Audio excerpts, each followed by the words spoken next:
TSF এর অনির্দিষ্টকালের পথ অবরোধ আন্দোলনের ফলে রাজ্যের একাংশ জাতীয় সড়ক স্তব্ধ, যান চলাচল বন্ধ, রাস্তায় আটকে পড়া রাজ্য এবং বহিরাজ্যের যান চালক এবং যাত্রীরা গভীর সমস্যার সম্মুখীন, প্রশাসন নির্বিকার।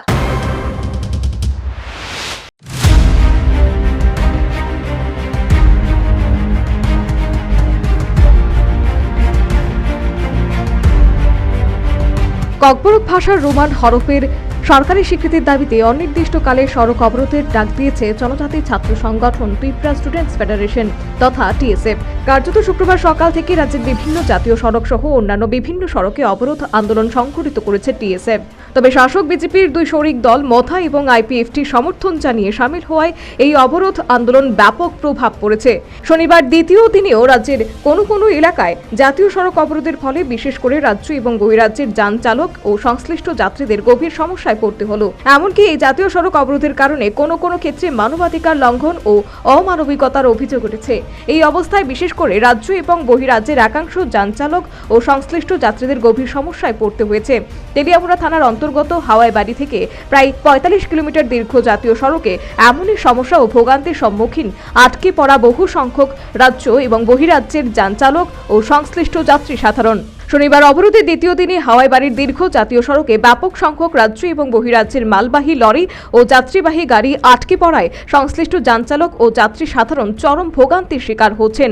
শুধু তাই নয়, লরি বোঝাই বহিরাজ্য থেকে আমদানি করা কাঁচামালে পচন ধরার উপক্রম। তবে এক্ষেত্রে যানচালক ও সংশ্লিষ্ট যাত্রী সাধারণ খাদ্য ও পানীয়ের অভাবজনিত কারণে রীতিমতো বিপর্যস্ত, এমনটাই জানালেন বহিরাজ্যের জনৈক চালক। कितने दिन हो गए रास्ते पे?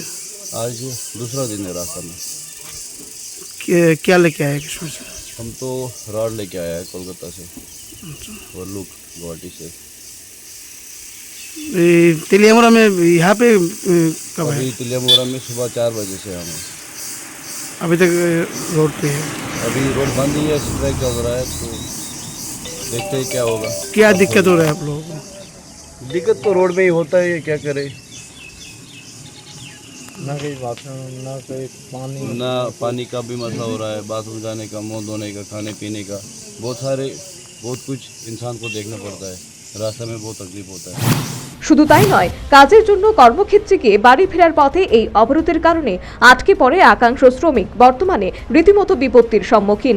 তবে আশ্চর্যের বিষয় হলো, এই বিপত্তির মাঝে দুর্ভোগের শিকার সংশ্লিষ্টদের সহায়তার ব্যাপারে প্রশাসনিকভাবে কোনো উদ্যোগ গ্রহণ করা হয়নি বলে জানালেন ভুক্তভোগীরা। আগরতলা থেকে আইছি। কবে? আমরা আইছি 17 তারিখ। আমরা তদুত কাজ করতে গেছিলাম। তদুত কাজ সাইরা বাড়ি ফেরার সময় আমরা এরকম ভাবে আটকা পড়ছি। এখানে আজকে 2 দিন। 2 दिन ধরে এই রান্না টান্না এই রাস্তার মধ্যে? রান্না টান্না থাকা টাকা সব রাস্তাতে। ভাগ্যিস আমরা তো রান্নার জিনিসপত্র লগে করে নিয়ে আইছি, যার লাগে আমরা একটু খিচুড়ি ভাত খাইতে পারি, নাইলে তো আমরা ওইটাও পাইতাম না। প্রশাসন থেকে কিছু ইয়ে করছেন আপনারা? না, এখন অব্দি প্রশাসন থেকে কেউ আইসে না। এখানে আজব কাণ্ড। টিএসএফ এর অবরোধ আন্দোলনের ফলে একাংশ রাজ্য এবং বহিরাজ্যের যান চালক ও সংশ্লিষ্ট যাত্রী সাধারণ রাস্তায় আটকে পড়ে বর্তমানে রীতিমতো সংকটাপন্ন। সাধারণ মানুষকে ভোগান্তি ও দুর্দশার মধ্যে ফেলে এই ধরনের আন্দোলনে কতটুকু উপযোগী তা নিয়েও ইতিমধ্যে বিশেষজ্ঞ মহলে আলোচনা সমালোচনা শুরু হয়েছে। উপরন্তু দুর্দশাগ্রস্তদের প্রতি এই পর্যন্ত প্রশাসনিক সহায়তার হাত প্রশস্ত না হওয়ায় ভুক্তভোগী সাধারণের মধ্যে ক্ষোভ বিক্ষোভ পুঞ্জীভূত হচ্ছে। যদিও কিছু কিছু ক্ষেত্রে অবরোধ প্রত্যাহার করে নেওয়ায় এই সব সড়কে ইতিমধ্যে যান চলাচল স্বাভাবিক হয়েছে। তবে যেসব ক্ষেত্রে অবরোধের ফলে একাংশ যানচালক ও সংশ্লিষ্ট যাত্রী সাধারণ আটকে পড়েছে, বর্তমানে তারা দুর্দশার সম্মুখীন, তাদের প্রতি প্রশাসনিক সহায়তার হাত অনতিবিলম্বে প্রশস্ত হওয়া উচিত বলে বিশেষজ্ঞ মহলের অভিমত।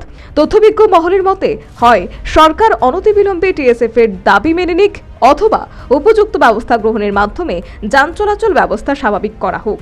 এই অবরোধের ব্যাপারে এই পর্যন্ত প্রশাসনিকভাবে কোনো প্রকার পদক্ষেপ গ্রহণ না করার বিষয়টি কিন্তু বর্তমানে সবার আলোচনার কেন্দ্রবিন্দুতে। Bureau report, news vanguard.